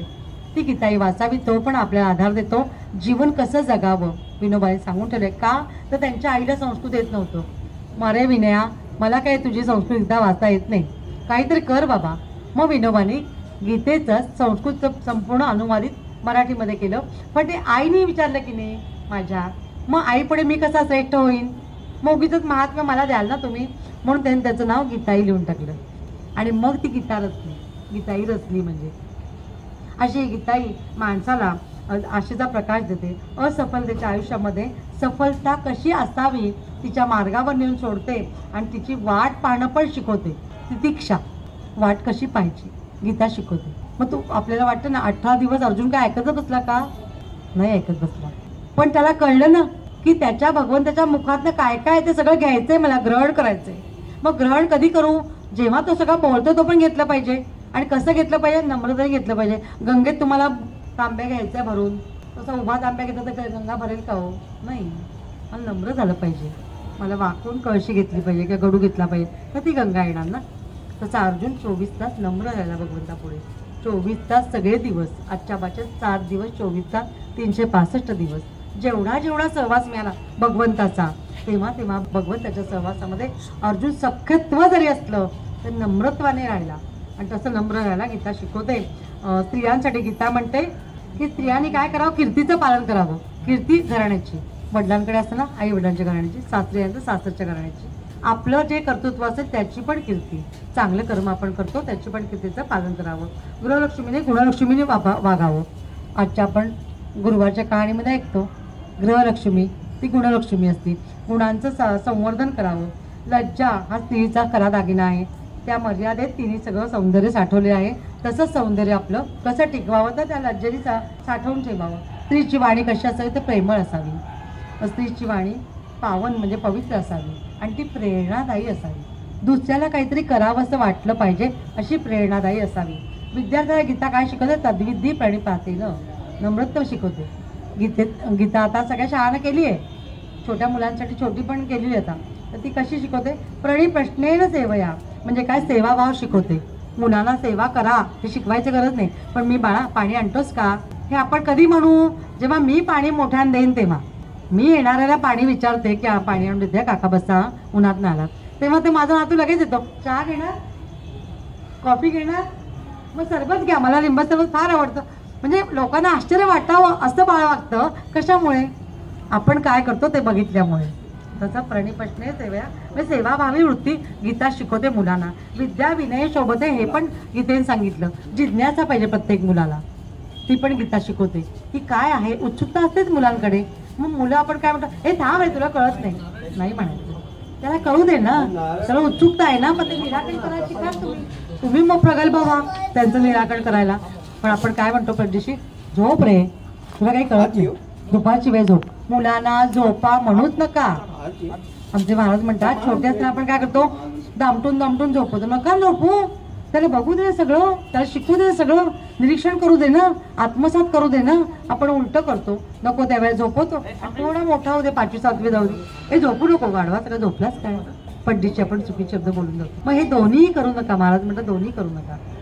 छोटं असताना अति झोपू नका, उलट चैतन्य सारखं घरात हिंडलं पाहिजे. तर बाळ हिंडतं बघा किती बरं वाटते, डोळ्याला बघायलाही बरं वाटतं. पण ते बघण्याची दृष्टी पाहिजे, अंतर्दृष्टी पाहिजे. अंतर्निष्ठाना अंतर्निष्ठ कळतात, रामदास स्वामी सांगून गेले. सगळ्यांना कळत नाही. भक्ती आहे कुणाला कळतं, माझ्यामध्ये भक्ती असेल तर आणि भक्तीची दृष्टी असेल तर तुमच्याकडे भक्ती कळतं. तसं भगवंताने काय सांगितलं की योग हा कर्मसु कौशलम. आपली पोळीत लाटायची साधी, पण ती कशी छान लाटावी, भोवती पीठ कसं सांडणार नाही, हे सुद्धा कर्मसु कौशलम आहे. कर्मामधलं कौशल्य, कुठल्या प्रत्येक कामामध्ये अक्षर छान काढायचे. ते आपण एकदा शिकवलं, एकदा के येत नव्हतं अक्षर, हे के अक्षर बालवडीत येत नव्हतं माझ्या नातवाला. सून माझी रात्री 11 पर्यंत बसली, काढ म्हणजे काढके आलाच पाहिजे. मला त्या क्षणी थोडंसं वाईट होतं, अगं 11 वाजले, छोटंसं बाळ 2 वर्षाचं, कशाला तू शिकवते, जाऊ दे उद्या शिकूया. नाही आई, आज शिकवलं की आज येणार. बरोबर आहे, खरंच तिने सांगितलं. 11 पर्यंत बसला आणि 11 वाजता त्या एवढा आनंद मिळाला, आई आलो की. मग तो आनंद कसा असतो, वर्णनीय असतो. तो बघायला पण कळला पाहिजे आपल्याला. आणि आज तो अक्षर छान काढायला शिकला. अवघा दुसरी ते, पण सगळे शाळेत विद्यानिकेतन वही दाखवतात. हे केवढं कौतुकच आहे. त्याचं कौतुक सरांनी करावं, पंडित सरांनी किंवा शिक्षिकेनी, यासाठी वेगळं नाही. पण त्याचं अक्षर चांगलं आले, त्याला कळलं, त्यातनं त्याला आनंद मिळाला. अगं आजी माझ्या अक्षराची स्तुती करतात सगळे. स्तुती हा शब्द कळत नाही तर इंग्लिशमध्ये बोलतो, काहीतरी सांगतो, माझ्या कौतुक करतात सगळे शाळेत. म्हणजे का बाळा, आईने त्या दिवशी के रात्री 11 पर्यंत जागवला म्हणून. मग तुला कळलं की नाही. एकदा मुलांना कळलं की आपल्याला ह्याच्यामुळे कौतुक मिळतंय चांगलं, आपण हुशार होणार आहे, तर मुलांना अभ्यास करायला पण सांगावं लागत नाही. म्हणजे आपली पिढी, आपल्या मुलांची पिढी वेगळी होती, पण आताच्या मुलांना सांगावं लागतं ना. मग ते आपण सांगायची गरजच नाही, पण आपण कृतीतनं करून दाखवायचं असं सांगितलं. योग हा कर्मच कौशल. तर प्रत्येक कर्मात कुशलता करा. हृदयाच्या मदतीने काम करा. हृदयाच्या मदतीने, मनापासून काम. मनापासून नाही काम केलं की चांगलं होत नाही. साधी सकाळी उठल्यानंतर अंथरुणातली घडी, चादरीची असू दे, बेडशीटची असू दे, किंवा ती कॉट नीट करायची असू दे, आपण ती नीट नाही घातली ना, आपला दिवस सगळा खराब होतो. निरीक्षण करून बघा. पण तेच आपण सकाळी उठताना नीटच घडी घातली आणि बेडशीट किंवा चादर आपली नीट घडी घालून उठल्या बरं सगळं काम करून मग नाही माझं अंथरूण मी घेतलं मग त्याच्यामध्ये ऊब असते ना ती माझी मला मिळते. यासाठी सकाळची माझ्या पांघरुणाची घडी मीच घालायची. माझे बाबा सांगायचे की आपल्या अंथरुणाची घडी आपण घालून उठायची. आपला काळ आपण ऐकत होतो पण पुढच्या पिढीला कळत नाही. पण एकदा दोनदा सांगून मग कळतं किंवा आपण त्यांच्यासमोर घडी घालताना बघितलं की ती मुलं करा होतात. तसं योग हा कर्मच कौशल्य म्हणजे हृदयाच्या मदतीने मन लावून करा. गीता सांगते साधना उपासना सुद्धा तशीच करा. इच्छा आणि साध्य काय साध्य करायचे आणि त्याच्या मागे इच्छा पाहिजे. मला इथे यायचंच होतं आज थोडासा वेळ होता 2च मिनटं संपूर्ण आहे विषय. पण मग आपली 2 विधा मनस्थिती आजच्या भाषेमध्ये द्वेल मनस्थिती होते ना की जाऊ का नको गेले तर बसायला होईल का किती वेळ बोलतील बाई मग काय उपासनेला किती वेळ लागेल मग घरी येऊन काय करायचं असे 100 प्रश्न आपल्या मनात येतात. पण आपण घरातलं सगळं आवरून आलो की इथं मन माझं मन मी आणि माझी उपासना जी काय असेल जे आपण काका म्हणतात ती सगळी आपण म्हणली तर आपलं एक मन त्यामध्ये खूप छान असं राहतं. तरलता येते मनाला की ज्या सगळ्या सांसारिक प्रापंचिक कटकटी होत्या सगळ्या त्या वेळात निघून गेल्या असतात. आणि त्यामध्ये उपासना मग काय साध्य करायचं आहे भगवंत मिळवायचं आहे. बाकी काय साध्य नकोच आहे. आता प्रपंचात आहोत संपण्याकडे आहोत. माझ्या दृष्टीने मी सांगते मला आता संपवायचं आहे पण मला समाधी घेता येत नाही आहे. पण मी त्यातनं आली तर आली पाहिजे ना. म्हणून त्यांनी सांगितलं की गुरुवारची पूजा करताय ना पुढे कितीच झालं आहे लक्ष्मीची पूजा करताय ना नारायणासकट करा. मग ती लक्ष्मीची पूजा म्हणजे आजच्या मार्गशीर्ष चालते गुरुवार कशी करावी तर ती करताना असं सांगितलंय की भगवती लक्ष्मीला काय आवडतं तिची प्रतीकं काय आहेत. भगवंताला काय आवडतं विष्णूला कमळ आवडतं श्रीकृष्णाला कमळ आवडतं. म्हणून आपल्याला भागवतातलं आहे ना मगराने पाय धरला आणि हत्तीने काय केलं शेवटपर्यंत सगळ्या कुटुंबाला सगळ्या लोकांना हाक मारी द्रौपदीसारखी मला वाचवा. कोणी आलं नाही हत्तीला वाचवायला कुटुंबातलं. गजेंद्र मोक्ष कथा शेवटी कोणाला हाक मारली तिथे ते कमळ होतं ते उचललं आणि भगवंताच्या दिशेने फेकलं. आणि म्हणून गरुडावरी बैसोनी माझा कैवारी आला ही आरती आली. त्यावेळेला कोण आला तर गरुडावर बैसोनी आला. कसा आहे ते पिवळा पितांबर असलेला आहे. त्याला ते कमळ फेकलं हत्तीने म्हणून तो हत्तीला वाचवायला आला. मकर हा मकर आहे म्हणजे मगर आहे. मग सगळ्या विषयांची मगर मिठी असते आपल्या भोवती पण असते. मग ती आम्हाला सोडवायची आहे ना. मग ती सोडवताना फक्त आणि फक्त या विष्णूला श्रीकृष्णाला हाक मारा तोच आपली ही मगर मिठी सांसारिक प्रापंचिक कटकटींची मगर मिठी विचारांची मगर मिठी विषयांची मगर मिठी सोडवायला फक्त तोच येऊ शकणार. अगदी गरुडावर बैसोनी नाही येणार तुमच्या घरातनंच येणार. तुम्ही जे पूजन करताय ना पण ते रेग्युलर दररोज नियमितपणे अनुसंधान जोडायचं नाहीतर नाही. तुम्ही दररोज त्याला हाक मारा. तुम्ही आता आज जेवढी माणसं भेटलीत उद्या रस्त्यात तुम्ही मला भेटलात हो तुम्ही बाई तुम्ही जातात ना मोऱ्यांच्या घरी बोलायला असं म्हणलात तर मी लगेच तुम्हाला ओळखणार ना की माझं नाव तुम्हाला माहीत झालं वीणाताई जोशी तर वीणाताई तुम्ही हाक मारली तर मला लगेच कळणार ना की तुम्ही कुठे भेटला. अहो मोऱ्यांच्या घरी भेटलोत आपण. पण हे कधी तुम्ही लक्षात ठेवून गेलात तर नाव माझं किंवा माझे 2 शब्द या बाईंनी असं सांगितलं होतं हरकत नाही मग हे आपण करून बघूया. पण मग ते माझा संबंध कधी येणार तुम्ही हाक माराल तेव्हा. मग हाक मारण्यासाठी अनुसंधान पाहिजे म्हणजे माझे विचार तरी एखाद्या घरी घेऊन गेला पाहिजे हो की नाही. तसं हे भगवंत म्हणतात की मला जो कमळ वाहील लक्ष्मीला जो कमळ वाहील तिला तो फार आवडतो. कसं आहे कमळ हे बिल्व फळ आवडतं तिला पिवळा रंग आवडतो तुला ती विष्णू पत्नी आहे त्यामुळे जे विष्णूला आवडतं सगळं तिला आवडतं. तुळजाभवानी कशी आहे दुर्गा स्वरूप आहे. रेणुका कशी आहे तर पार्वती स्वरूप आहे. आणि महालक्ष्मी कशी आहे ते शिवा स्वरूप आहे म्हणलंय कारण शिवाला त्यांनी भाऊ मानलंय. ती शिवाची बहीण आहे महादेवांची बहीण आहे. ती महादेवांचं कडक आहे. म्हणून महालक्ष्मीचं रूप कसं आहे कोल्हापूरच्या महालक्ष्मीचं उग्र आहे. ती दुर्गाच आहे अष्टभुजाच आहे. आणि म्हणून तिथे आपली महालक्ष्मीची आपण जी गुरुवारची आरती म्हणतो ती म्हणत नाहीत दुर्गे दुर्गटवारी म्हणतात. कोल्हापूरला तुम्ही कधी गेलात देवळात तर मुद्दामून आरतीला जा तिथे फक्त एकच आरती म्हणतात गणपतीची आणि दुर्गेची बाकी कुठल्या आरती म्हणत नाही कारण ती शिवाची बहीण मानले त्यांनी सगळ्यांनी. ती स्वतःच पण शिवाला भाऊ मानते. मग ती शिवांसगळी कडक आहे उग्ररूपधारी आहे. ती मायाळू पण आहे. कधी ती विष्णूंबरोबर तिला बोलवली तर म्हणून आपण म्हणतो विष्णू लक्ष्मीसारखी आलात बघा असं म्हणतो ना आपण. मग तिच्यामुळे तिला तेच आवडतं की आज विष्णूनं तुम्ही बोलवलं मग मी येणार तुमच्या घरी. ती कशाही जागी होते हत्तीच्या शब्दाने जागी होते म्हणजे म्हणून हत्ती आपण ठेवतो लक्ष्मीच्या पूजेमध्ये शेजारी चित्रात सुद्धा फोटोमध्ये सुद्धा हत्ती असतो. गजलक्ष्मी म्हणून आपण पूजा करतो. मग ती हत्तीचा जो चित्कार असतो ना तो तिला फार आवडतो. तिला बाकी सगळे आवाज नाही आवडत पण हत्तीचा चित्कार फार आवडतो. ती त्याच्या शब्दाने जरी झोपली असेल आपल्या कल्पनेत की आपण चातुर्मासात नारायणाला झोपलं म्हणतो विष्णू विश्रांती घेत आहेत मग कोण जागा असतं त्यावेळेला शिव जागे असतात. म्हणून मग श्रावणामध्ये 4 सोमवार पूजा करायची, कार्तिकापर्यंत 4 सोमवार पूजा करायची. शिवांची पूजन करण्याने विष्णू नसता 4 महिने ते जागा सांभाळतात, म्हणून शिवपूजेला जास्त महात्म्य आहे. आणि म्हणून भाद्रपदात पण आधी हरताळका शिवपूजाच आहे आणि नंतर गणपती येतात. 4 महिने विष्णूंच्या ऐवजी शिवांचं पूजन विष्णूंचं करायचंच. झोपले म्हणजे त्यांचं एक काल्पनिक झोप आहे ती, आपल्याला सांगायला की तुम्ही काय कर्म करताय, म्हणून मी डोळे मिटून घेतलेत. पांडुरंगाच्या रूपामध्ये डोळे मिटलेले आहेत ना, तिरुपतीच्या रूपामध्ये डोळे मिटलेले आहेत. तुम्ही काय करता हे बघण्याचे डोळे मिटण्याचं नाटक करतोय तो. जशी आई झोपते बघा डोळे मिटून आणि बाळाला म्हणते खेळ, दाराच्या बाहेर जाऊ नको, पण मी झोपते असं सांगते, पण तिचं सगळं लक्ष बाळाकडेच असतं. बाळ बाहेर जाईल का, दार उडून जाईल का, कुठे काही करून घेईल का, तसा भगवंत आहे. आणि म्हणून त्या 4 महिन्यामध्ये भगवान विष्णूंची पण आणि भगवान महादेवांचं पण पूजन करायचं. तसं भगवान महादेवांबरोबर ही लक्ष्मी पण असते, कारण तिचा भाऊ येतो. आणि म्हणून मग आपण गणपती बरोबर लक्ष्मीचं पूजन करतो. गौरी आणतो ना, तिचंही पूजन करतो आपण. पुढे चैत्रापर्यंत पार्वतीला माहेरपणा आणतो ना, चैत्रगौर बसवतो ना, ती अन्नपूर्णा पण आहे, मग तिचंही पूजन करायचं. असा हा आपल्या संपूर्ण 12ही मराठी महिन्यांमध्ये प्रत्येकाचं पूजन सांगितलं आहे. तसा हा मार्गशीर्ष महिना सगळ्यांना भौतिक सुख हवी असतात आणि म्हणून मग कमळ कसं आहे, ते गोड बोलतं म्हणे एक प्रकारे. जेव्हा उमलतं ना तेव्हा ते बोलतं देवाशी, आणि त्या कमळामध्ये विश्रांतीला पण लक्ष्मीला स्थान आहे, म्हणून आपण कमलासना म्हणतो तिला. आणि असा हा धैर्यलक्ष्मी, शौर्यलक्ष्मी, विद्यालक्ष्मी, धनलक्ष्मी, धान्यलक्ष्मी, कीर्तिलक्ष्मी, विजयलक्ष्मी आणि राज्यलक्ष्मी अशा सगळ्या 8 रूपांची सर्व प्रकारे ती ऐश्वर्य देणारीच आहे.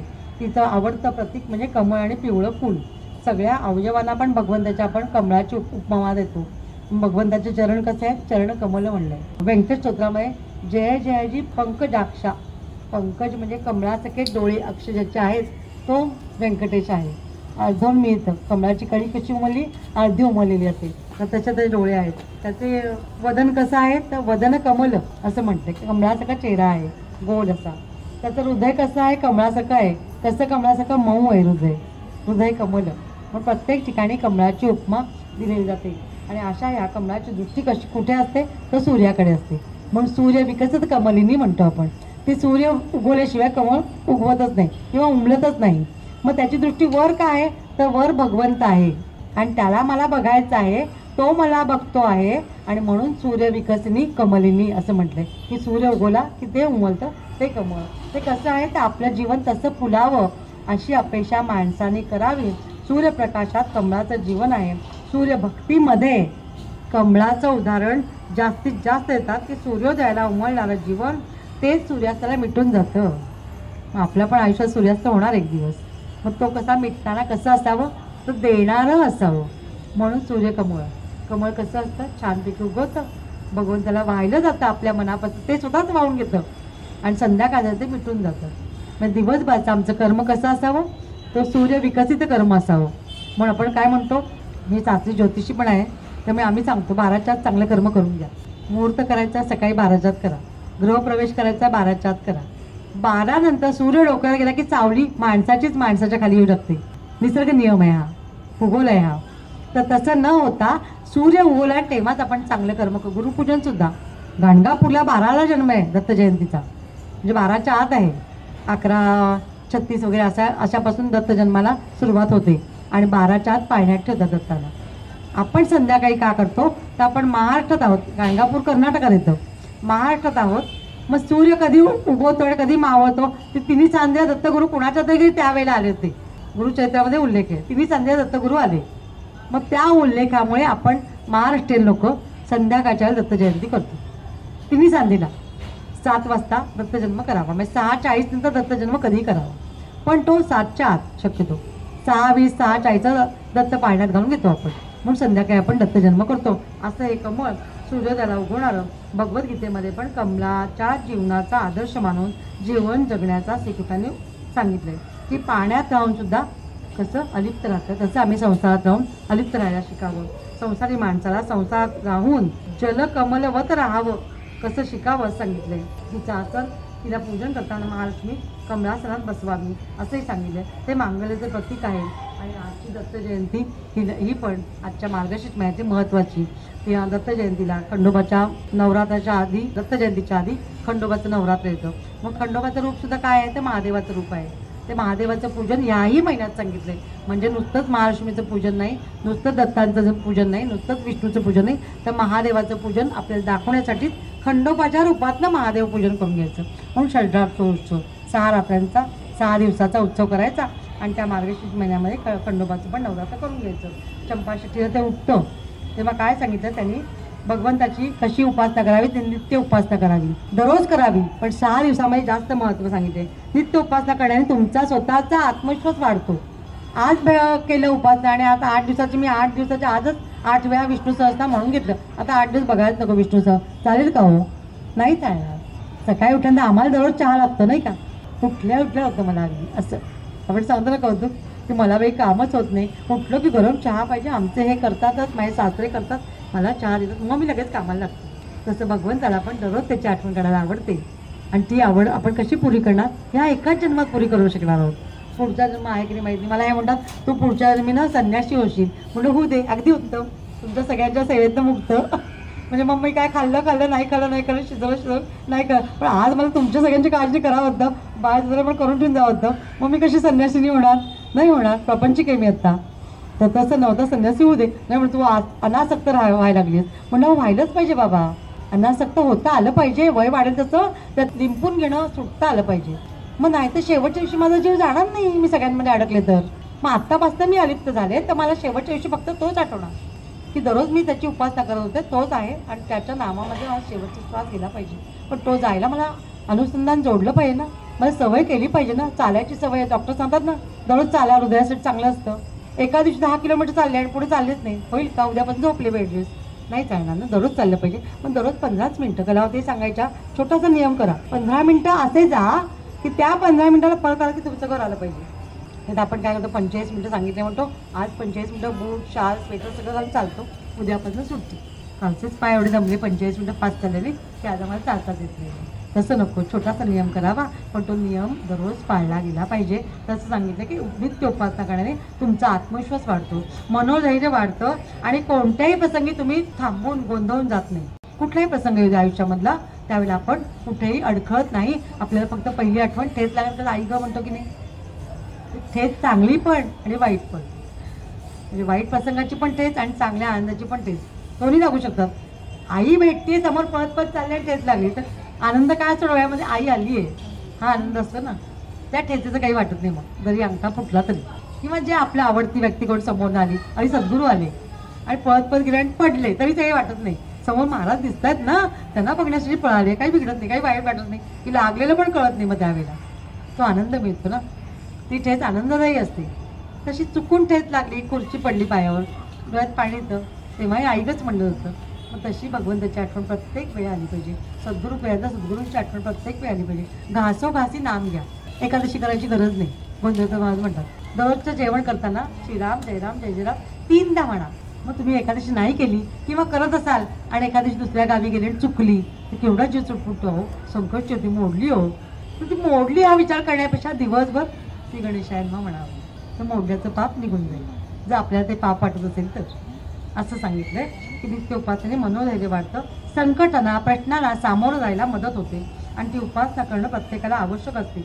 चंपाषष्ठीचं हे व्रत शंकराने खंडोबाचा अवतार घेऊन मणिमल्लांना मारलं. मणिमल्ल म्हणजे मनातले विकार, 2 विकार, एक लोभ आणि मद, अहंकार.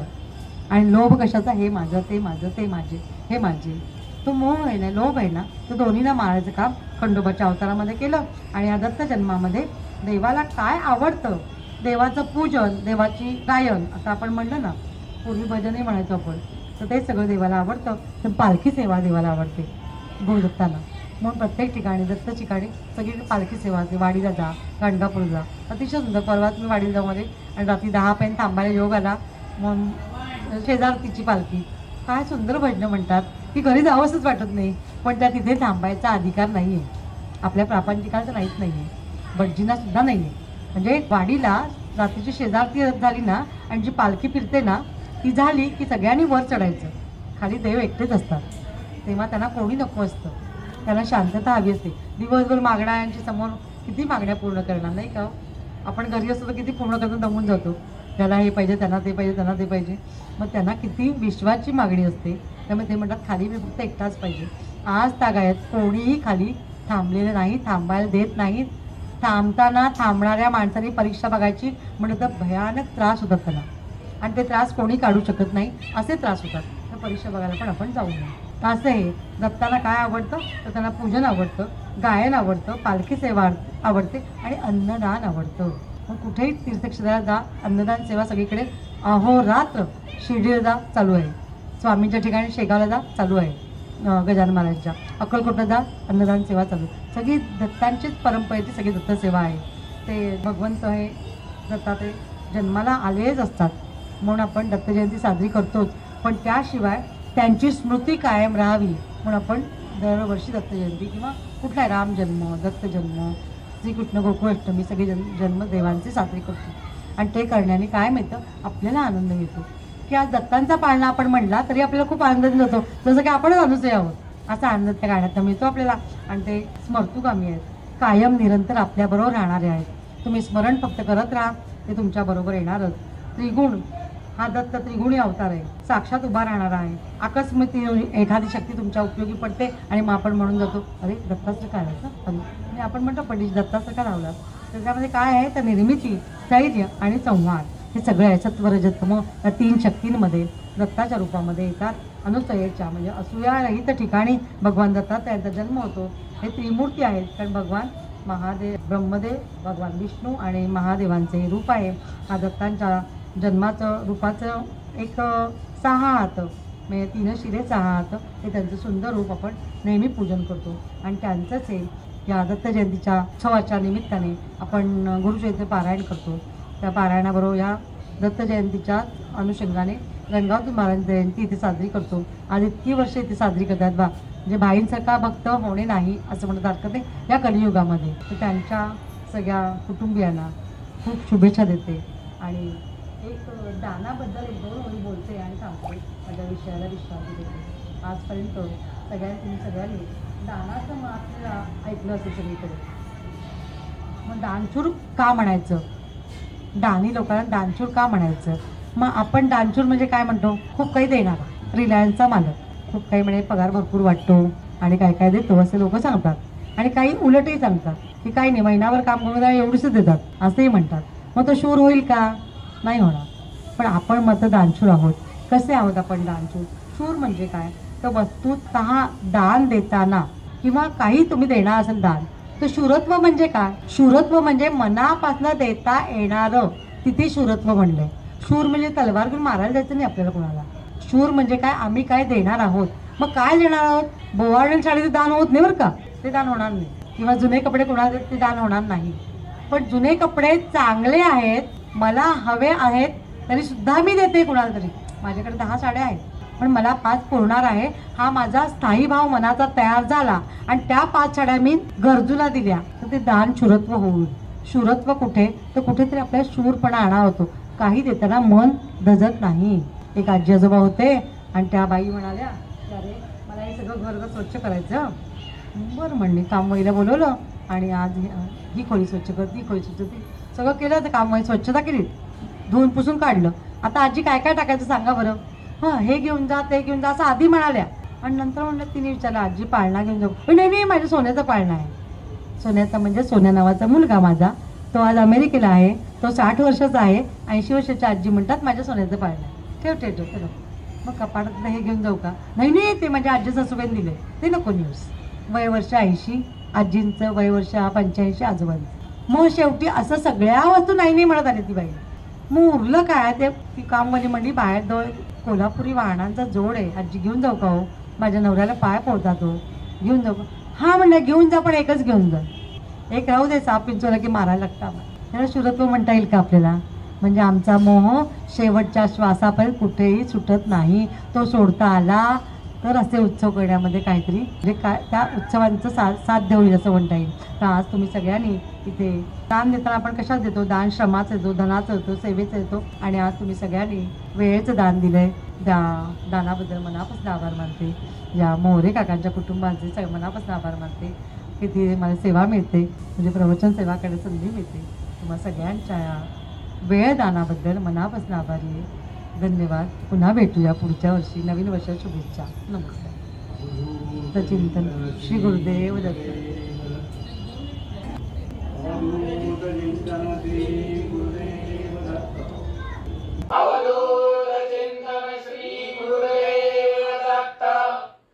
नेहमीच्या प्रथेप्रमाणेच आता आपण भाईंच्या आवाजातील नर्मदा गीत ऐकणार आहोत आणि त्यानंतर आपल्या या आजच्या प्रवचनाची सांगता होईल.